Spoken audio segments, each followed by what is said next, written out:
RSS ने बढ़ती जनसंख्या को काबू में करने की चुनौती पर बड़ा बयान दिया है। प्रयागराज में संघ के अखिल भारतीय कार्यकारी मंडल की बैठक के बाद आज ये बयान आया। आरएसएस के सरकार्यवाह दत्तात्रेय होसबोले ने कहा कि संघ की बैठक में जनसंख्या असंतुलन की समस्या पर गंभीर चर्चा हुई। संघ ने आबादी बढ़ने की बेकाबू रफ्तार थामने के लिए जनसंख्या नीति बनाने की मांग की।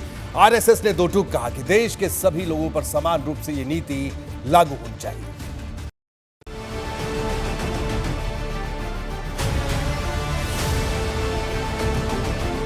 आरएसएस ने दो टूक कहा है कि देश के हर नागरिक के लिए एक तरह की जनसंख्या नीति होनी चाहिए।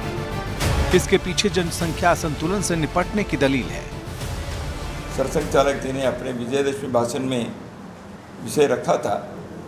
उस दृष्टि से देश में जनसंख्या की संख्या ज़्यादा हो गई इसलिए विस्फोट हो गया, यह चिंता होना एक स्वाभाविक है, क्योंकि अपने संसाधन कितने हैं, सभी लोगों के पेट भरना चाहिए, हाथों को काम देना चाहिए। यह नहीं कर सकते तो जनसंख्या बढ़ने से समस्या होगी। एक तरफ यह है। देश में धीरे धीरे तेज हो रही जनसंख्या नीति बनाए जाने की मांग पर संघ की तरफ से रुख साफ किया जाना एक बड़े संदेश की तरह है। हिंदूवादी संगठन लगातार ये मांग उठाते रहे हैं कि मुसलमानों के बीच आबादी के बढ़ने की रफ्तार हिंदुओं के मुकाबले काफी ज्यादा है और इससे जनसंख्या संतुलन की स्थिति पैदा हो रही है। संगम नगरी प्रयागराज में संघ के अखिल भारतीय कार्यकारी मंडल की बैठक 16 अक्टूबर को शुरू हुई थी, जो 19 अक्टूबर को खत्म हुई। 4 दिन की इस बैठक में कई दूसरे बड़े मुद्दों पर भी मंथन हुआ, जिसमें एक धर्मांतरण भी है। हमारे देश में कन्वर्शन होने से, मतांतरण होने से कई जगह पर संख्या हिंदुओं की कम होती है, उसके परिणाम भी भुगतना पड़ता है। तो पहले भी हुआ है और जगह जगह पर उसकी समस्या भी आई है। इसलिए ये जो किसी न किसी प्रकार से मतांतरण करने की कई साजिश है, यह भी एक जनसंख्या को।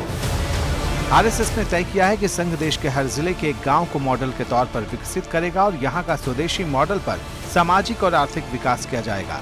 संघ की कार्यकारी मंडल की बैठक में स्वावलंबी भारत पर चर्चा हुई, जिसमें युवाओं के लिए रोजगार के प्रशिक्षण की बात की गई। उसमें स्किल ट्रेनिंग करना, अपस्किलिंग करना, स्थानीय दृष्टि से लोगों को इसमें रुचि उत्पन्न करना, लोग गांव से पलायन करके शहरों में जाकर नौकरी ढूंढने के चक्कर में ज़्यादा ना पड़े।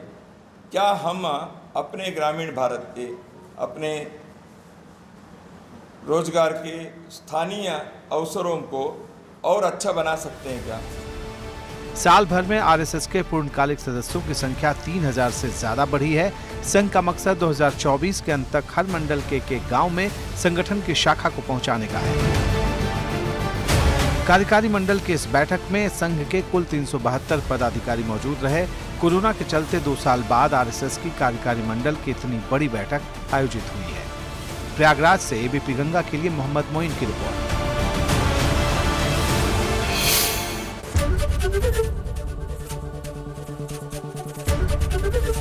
एबीपी गंगा, खबर आपकी, जुबान आपकी।